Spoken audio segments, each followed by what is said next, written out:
दोस्तों नमस्कार। दोस्तों, देश तो बड़े कारोबारी चलाते हैं और बड़े कारोबारियों को कभी नुकसान नहीं होता है। सरकार सरकार तो उनके हाथों कठपुतली होती है। सरकार को क्या चाहिए? बहुत सारा धन चाहिए जो राजनीति में झोंका जा सके और राजनीति में झोंक कर लोकतंत्र का राग अलापा जा सके और उसके बाद सत्ता बरकरार रखी जा सके।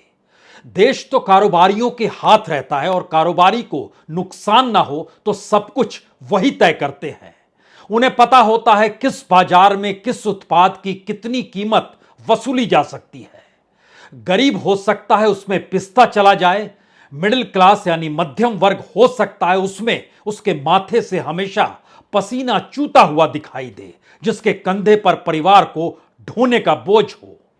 और इन परिस्थितियों में कारोबारी जब देश चलाते हैं तो देश की स्थिति बैंकों के जरिए हो या फिर अंतर्राष्ट्रीय तौर पर व्यापार के जरिए हो, उनकी चांदी रहती है। यह अलग मसला है। इस देश के लोग जिनकी पूंजी अलग अलग जगहों पर जमा होती है वह धीरे धीरे खाली होती है और सरकार बहुत ही सलीके से जो मुनाफे वाले प्रतिष्ठान होते हैं उनको खोखला बनाना शुरू कर देती है और उसका लाभ इन्हीं बड़े कारोबारियों को मिलता चला जाता है। आइए जरा आज इसको डिकोड करने की कोशिश करें, क्योंकि कल 1 अप्रैल है और 1 अप्रैल से आपकी जिंदगी में बहुत सारे बदलाव आने वाले हैं। आप कहेंगे जिंदगी जीने का सलीका बदल जाएगा? जी नहीं, आपके ऊपर बोझ बढ़ जाएगा और सरकार जानती है बिना पैसे के वह भी टिक नहीं पाएगी और बोझ के तौर तरीके इस देश के कारोबारी तय करते हैं। जगह जगह पर आपको और ज्यादा टैक्स देना होगा। जिंदगी का जो भी पैसा जहां जुगाड़ करके आपने रखा है या फिर बैंकों से लोन लिया है वह लोन भी बढ़ जाएगा और जो जुगाड़ पैसा करके रखा है उसकी कीमत भी घट जाएगी, क्योंकि यह देश कारोबारी चलाते हैं और कारोबारियों की फहरिस्त में कोई नाम छुपा हुआ नहीं है। आपके जहन में अडानीज आ सकते हैं, अंबानीज आ सकते हैं, आदित्य बिरला आ सकते हैं, टाटा आ सकते हैं, वेदांता के अग्रवाल आ सकते हैं, कई नाम आपके साथ आ सकते हैं। लेकिन जब आप गिनना शुरू करेंगे तो बड़े कारोबारियों की तादाद 10 से ज्यादा बढ़ नहीं पाएगी। तो 140 करोड़ के देश को चलाने का ठेका सरकार बड़े कारोबारियों के हाथ में सौंप चुकी है और जो असर आपकी जिंदगी में पड़ने वाला है और इस देश के भीतर जो लूटपाट कारोबारियों के जरिए सरकार की मोहर के साथ लगती चली जाती है उसका कच्चा चिट्ठा आज समझ लीजिए। क्योंकि सरकार जो भी ऐलान करती है वो ऐलान सिर्फ ऐलान तो नहीं होता है। सरकार जो भी कहती है उसका कहना सिर्फ कहना तो नहीं होता है और कल्याणकारी शब्द इस दौर में डिक्शनरी से गायब हो चला है। और यह एक ऐसा शब्द था जिसके जरिए इस देश के भीतर में सरकार ही नीति बनाती थी, वही लागू करती थी, वही तय करती थी। लेकिन नई परिस्थितियां हैं और जो भारत के भीतर सुधार है उसका असर कल से आपके जीवन में क्या करने वाला है और उसका क्या उपाय हो सकता है यह तो दूर की गोटी है। क्योंकि जिस देश के भीतर फाइनेंशियल बिल बिना बहस के पास हो जाए, यानी संसद में उस दिन फाइनेंशियल बिल पास हुआ जिस दिन राहुल गांधी का घर छीन लिया गया और संसद ठप पड़ी हुई थी, लेकिन उस शोर शराबे के बीच 24 मार्च को फाइनेंशियल बिल भी पास हो गया। उस फाइनेंशियल बिल के साथ जो बोझ आप पर पड़ने वाला है उसकी एक बड़ी लंबी फहरिस्त है। आप सोचिए कि दवाइयों की कीमत भी कल से बढ़ जाएगी, जो पेन किलर्स हैं, जो एंटी इन्फेक्टिव यानी एंटीबायोटिक के आधार पर भी जुड़ते हैं और एंटी इन्फेक्टियस जिसको कहा जाता है उसकी कीमत भी बढ़ जाएगी, क्योंकि ड्रग कंपनियों को इजाजत दे दी गई, आप कीमत बढ़ा सकते हैं। जो टोल टैक्स जो आप सफर करते हैं उसमें जैसे दिल्ली से मेरठ जा रहे हैं तो 10% ज्यादा आपको देना पड़ेगा। महाराष्ट्र में सफर कर रहे हैं तो 18% ज्यादा आपको सफर में देना पड़ेगा टोल टैक्स में, क्योंकि महाराष्ट्र राज्य सड़क विकास निगम ने एक्सप्रेस नियंत्रण जो राजमार्ग है उसमें 18% की बढ़ोतरी कर दी। तो देश भर में यह होगा जिसका जिक्र बार बार हो रहा था कि पैन और आधार को जोड़ लीजिए। यह पिछले वर्ष से आपने शोर सुना होगा। सरकार ने तारीख बढ़ा दी थी और इस बार पता चला कि तारीख इसलिए बढ़ाई थी क्योंकि जब आप उसको जिस पोर्टल पे करने जाएंगे वहां पर 1,000 रुपए फाइन के तौर पर लिया जा रहा है। यानी जबकि बढ़ाई गई थी तारीख तब नहीं बताया गया था, और लेकिन जैसे ही आप पैन कार्ड और आधार को जोड़ेंगे 1,000 रुपया फाइन आपको वहां पर जमा करना पड़ेगा। लूट के कई तरीके हैं, ये तो छोटे मोटे तरीके हैं। इसमें यूपीआई ट्रांजैक्शन पर जो मर्चेंट है अब उस पर 2,000 रुपए से ज्यादा में 1.1% सरचार्ज देना पड़ेगा। कोई भी यूं ही सरचार्ज नहीं देता है, वो कहीं से वसूलता ही है, और वसूली तो जनता से ही होती है। इस दायरे के भीतर में जो गाड़ियां हैं अब वह भी महंगी हो गई, जो बाहर से साइकिल और बाहर से गाड़ी आ रही है विदेश की वह पूरी कॉस्टली हो गई। और इन सब के बीच जो लाइफ इंश्योरेंस पॉलिसी है, जो 5 लाख से अधिक की जो एनुअल प्रीमियम यानी साल भर में एक बार जो प्रीमियम देते हैं, वह भी अब टैक्स के दायरे में आ गया। यानी लाइफ इंश्योरेंस पॉलिसी आपके टैक्स के दायरे में 5 लाख से ज्यादा होने पर। इतना ही नहीं, सरकार तो बड़े बड़े चेहरों के साथ म्यूचुअल फंड का अपने तौर पर प्रचार करती है कि पैसा लगाइए तो यही लगाइए। तो म्यूचुअल फंड पर जो शॉर्ट टर्म कैपिटल गेन्स के तौर पर अब उस पर भी टैक्स लगेगा। कल तक नहीं लगता था, अब वह भी टैक्स के दायरे में आ गया।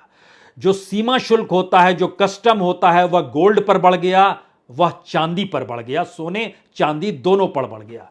कीमत तो बढ़ी जाएगी, तो कीमत बढ़ी हुई वसूल आपसे की जाएगी, क्योंकि 5% टैक्स उस पर भी बढ़ गया है। हर बरस अप्रैल के महीने में एलपीजी सिलेंडर जो होता है उसकी कीमत निर्धारित होती है, जो हमेशा बढ़ती है, तो वो बढ़ने वाली है, वह भी बढ़ जाएगा। और एक लंबी फहरिस्त है, जो इलेक्ट्रिक के वाहन होंगे उसकी कीमत बढ़ जाएगी। डॉक्टरी के क्षेत्र में जो एक्सरे मशीन ली जाती है उसका इस दौर में बहुत उपयोग हो रहा है, और ग्रामीण क्षेत्रों में कहीं ज्यादा उपयोग होने लगा है। तो एक्सरे की मशीन की कीमत भी बढ़ा दी जाए, तो यह भी फैसला हो गया कि इसको भी बढ़ाया जा रहा है। यानी रसोई में चिमनी लगानी हो उसकी कीमत भी बढ़ गई, और सिगरेट पीने वालों के लिए भी कीमत बढ़ गई। सवाल उसके आगे का है।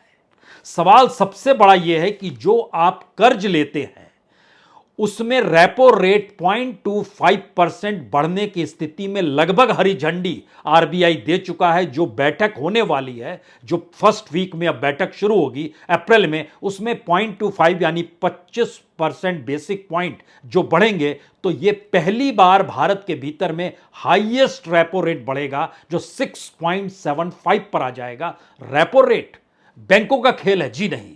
बैंक में तो आप ही का पैसा है, आप किस चीज का लोन लोगे?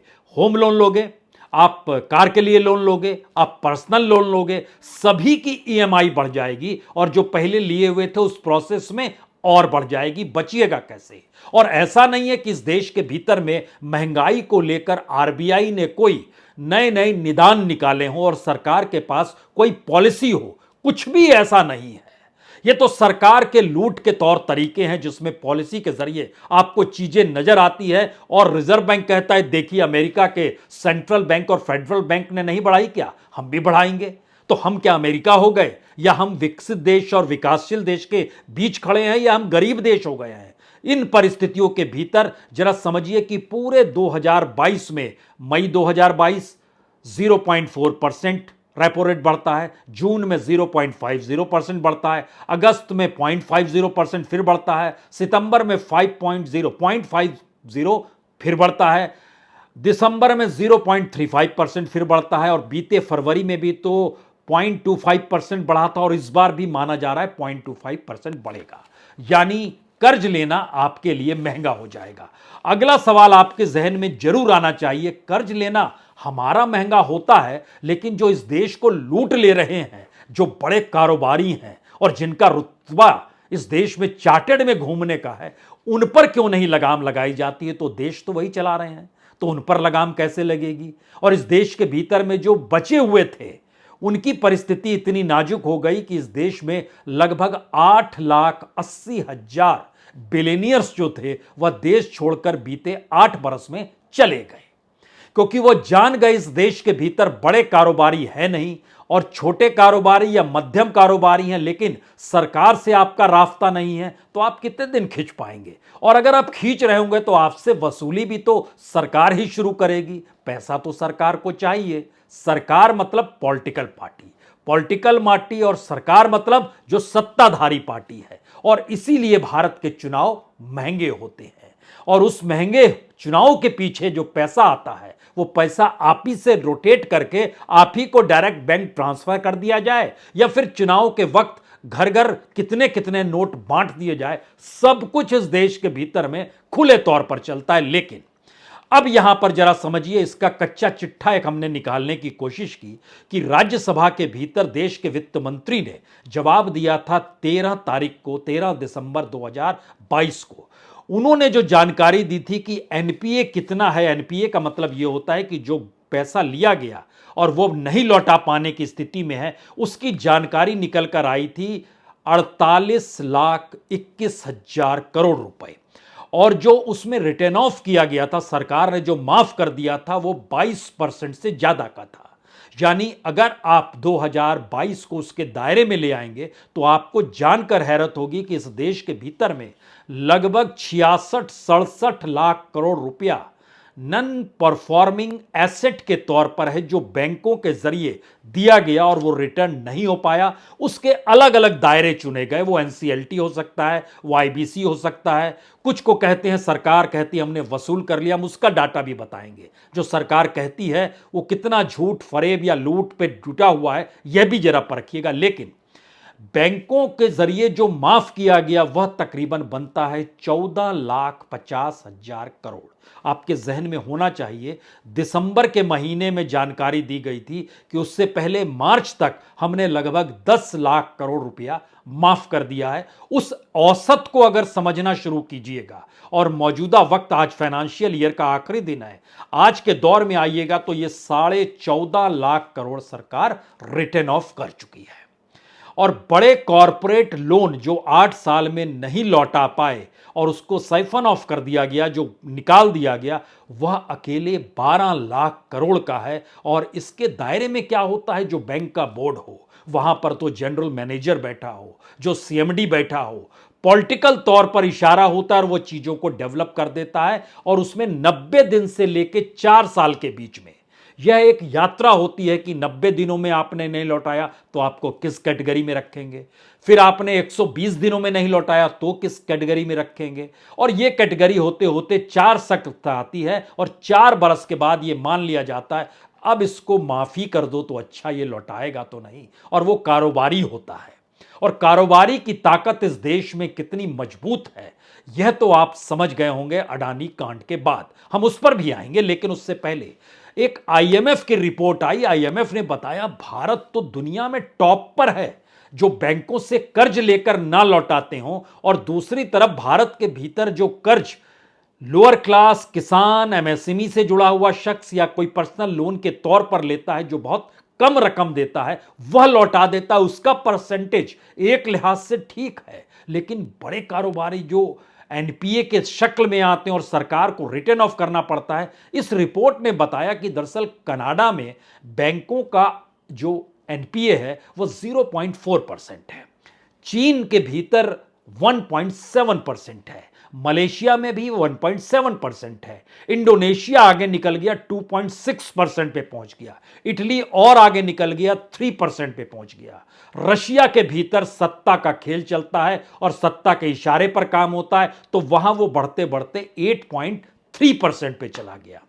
और जो जवाब भारत के वित्त मंत्री के जरिए जो पार्लियामेंट में दिया गया दिसंबर 2022 यानी बीते साल के दिसंबर के महीने में, उन्होंने बताया जब मनमोहन सिंह जा रहे थे उस समय 4.1% एनपीए था, जो कि सबसे ज्यादा मैक्सिमम बढ़ा 2018 में 11.46% और 2018-19 के बीच बढ़कर यह 12% को भी पार कर गया। लेकिन पिछले मार्च में यह कम हो गया और अब यह 5.9% है। क्यों?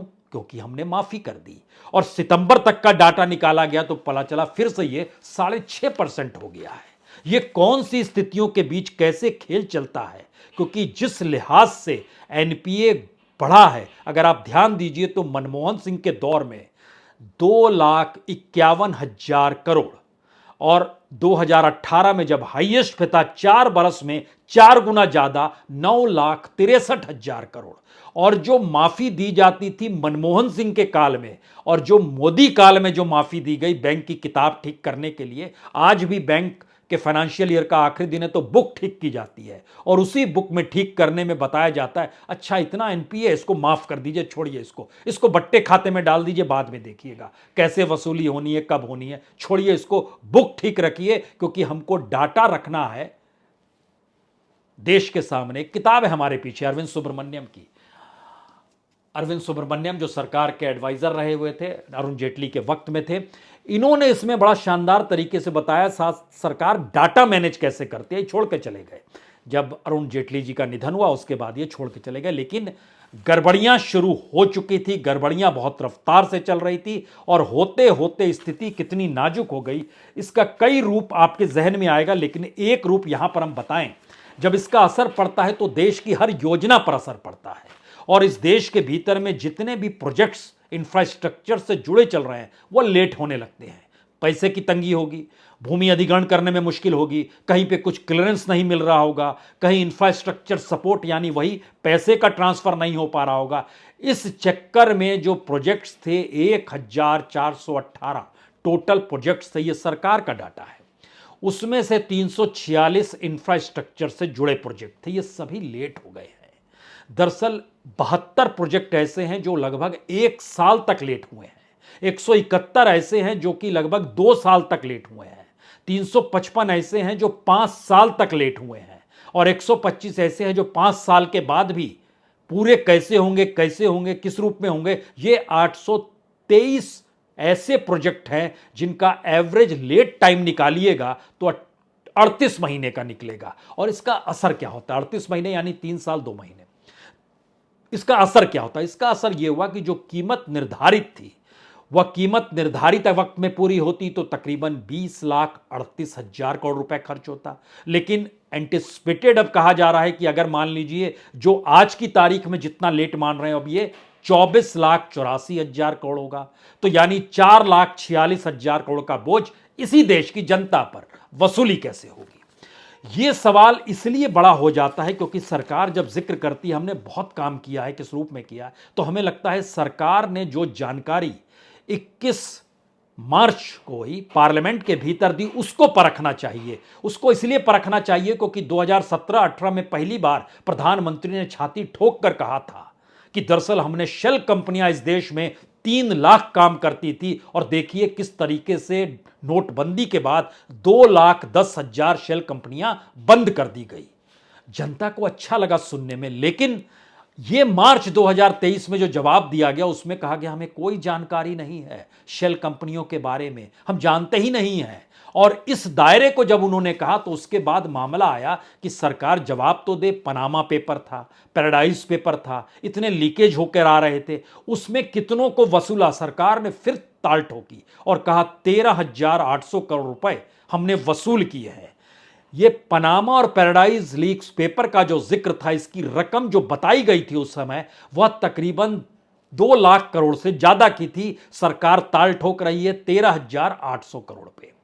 एचएसबीसी अनडिस्क्लोजर इनकम जो थी, सरकार ने ताल ठोकी कि देखिए हमने 1,294 करोड़ की पेनल्टी लगा दी और 8,468 करोड़ रुपए वसूल कर लिए। लेकिन जब एचएसबीसी के अनडिस्क्लोज इनकम का जिक्र था तो उसमें एवरेज जो माना गया था वो तकरीबन माना गया था कि 1.25 लाख करोड़ के लगभग का खेल है।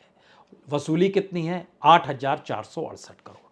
तो ब्लैक मनी को लेकर सरकार ने कहा कि हमने 408 केसेस को सुलझाया और टैक्स डिमांड जो उनसे की 15,664 करोड़ की। अब यहां पर दूसरा सवाल आता है कि जो अनडिस्क्लोज फॉरेन एसेट था उसमें भी सरकार ने एक आंकड़ा दिया 648 का, लेकिन अगर आप 2014 तक के पन्नों को ही बंद कर दीजिए और सोचिए कि तब तक कितने ब्लैक मनी को लेकर जो सरकार ने एक बंद लिफाफे में लिस्ट सौंपी थी सुप्रीम कोर्ट के भीतर, और जैसे ही सत्ता बली और उसके बाद कहा गया हमने एसआईटी बना दी है, तकरीबन इस देश के भीतर के जिन लोगों की तादाद थी वो लगभग 8,000 से ज्यादा थी। लेकिन हम लोग तो अगर देश और विदेश के केसों में उलझ जाएं तो 1000 केस भी नहीं आए, सरकार जो कह रही है।